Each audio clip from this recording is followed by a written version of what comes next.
Olá, gente, boa tarde. Meu nome é Tâmila Talarico. Eu sou sócia líder de blockchain e cripto na UI. Sou filha da PUC, com muito orgulho, tanto de graduação como mestrado. É uma honra estar aqui. Acompanho o ECOA já há um tempo. Fiz toda a minha parte o meu curso de programação de contratos inteligentes em blockchain fiz aqui e eu sou advogada. Então, assim, Nasser e Gustavo realmente têm feito um trabalho incrível e fico muito honrada de estar aqui. Eu não trouxe slides, então eu vou propor mais uma conversa, né? Queria começar falando um pouco, a gente está num evento sobre futuro descentralizado. E aí eu queria propor essa discussão, que descentralização é essa? A gente está falando de uma descentralização absoluta, ou a gente tem um espectro aí de descentralização? Como é que essa descentralização vai efetivamente afetar as finanças?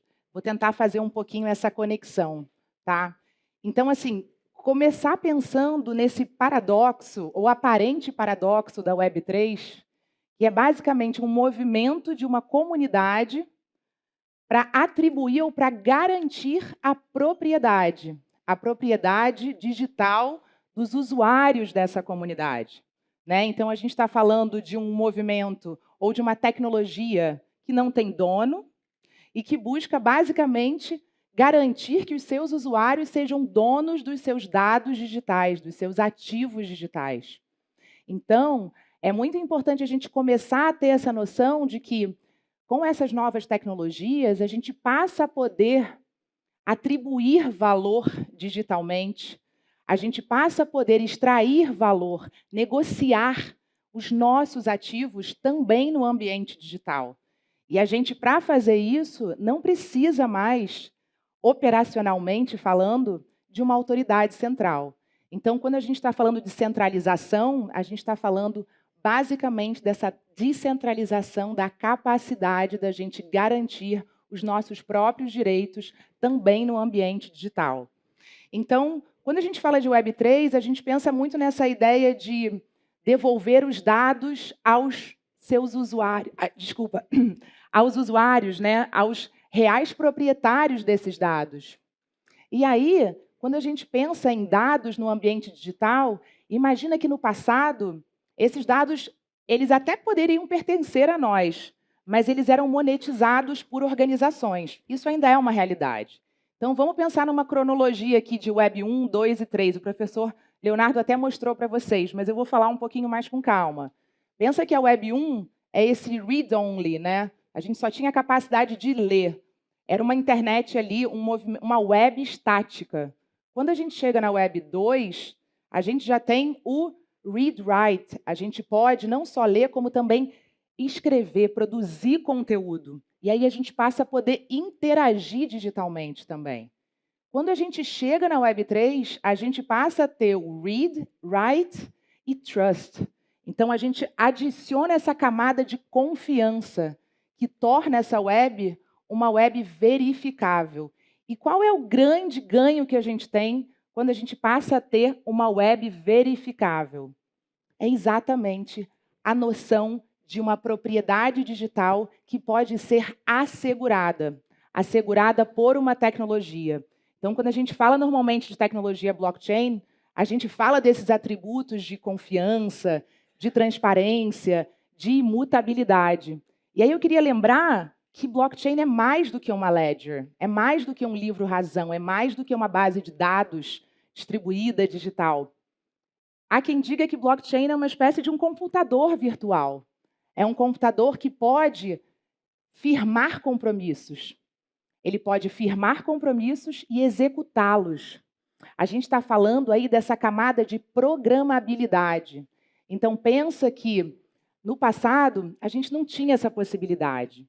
E que, a partir dessas evoluções das blockchains que a gente tem visto, e aí o advento da Ethereum, é claro, é um ponto crucial nessa mudança, a gente passa a poder ter o software como algo que está acima do hardware. Então, vamos imaginar que a gente começa a conseguir escrever regras em linhas de código que vão ser autoexecutáveis A partir do momento que elas são deployed, ou que elas começam a rodar em cima daquela blockchain, elas vão funcionar sempre da mesma forma. Então, a gente tem, efetivamente, o poder da decisão na mão do software. E, claro, quem constrói esse software, a gente está falando de uma comunidade novamente. Então, de novo, descentralização.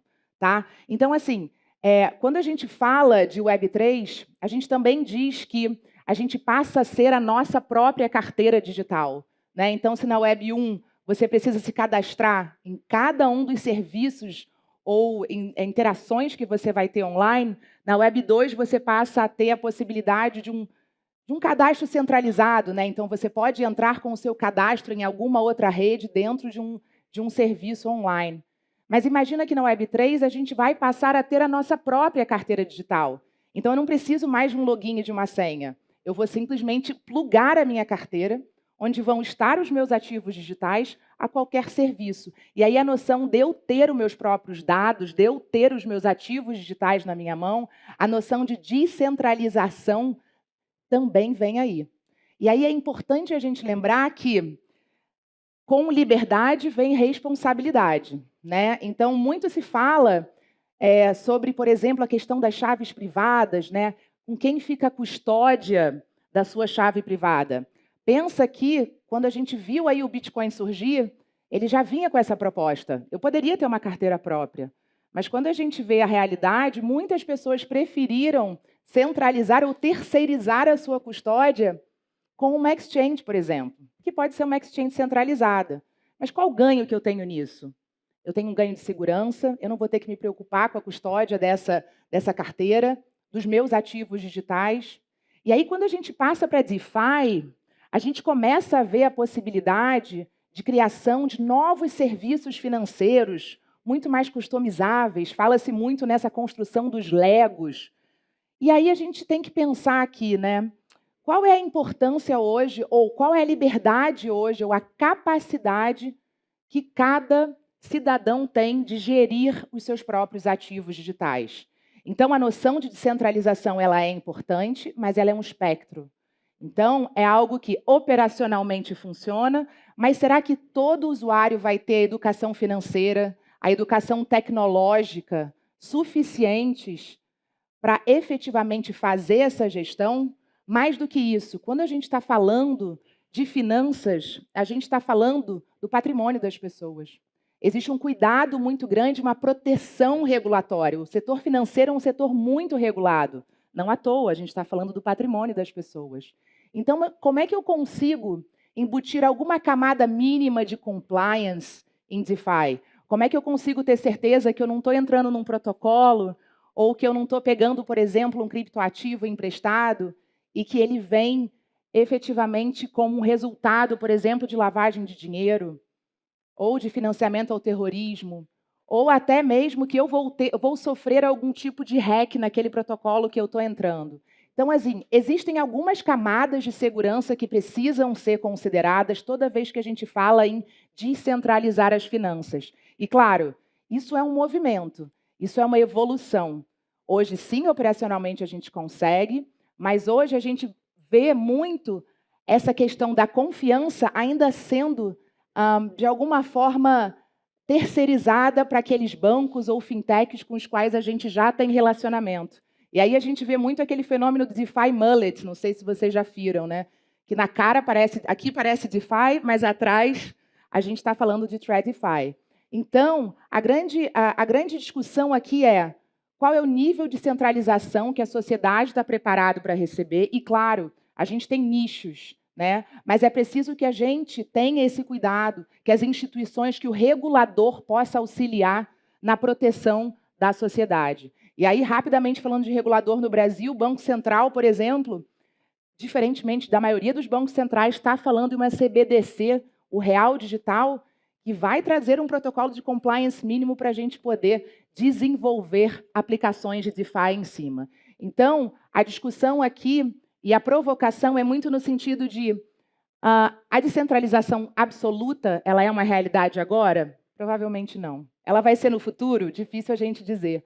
O que a gente precisa entender é em que situação cada pessoa se encontra e como é que ela consegue se proteger disso. E mais, como é que a gente consegue experimentar a inovação, ainda tendo a segurança de que a gente não vai ser passado para trás ou vai se dar mal nessa história, tá? Então, gente, o convite para vocês é: vamos sim pensar em finanças centralizadas, mas não nesse momento completamente descentralizadas, mas sim cada vez mais descentralizadas. E para isso a gente precisa que o entendimento sobre a tecnologia aumente, que a educação financeira seja cada vez mais abrangente e que a regulação avança também.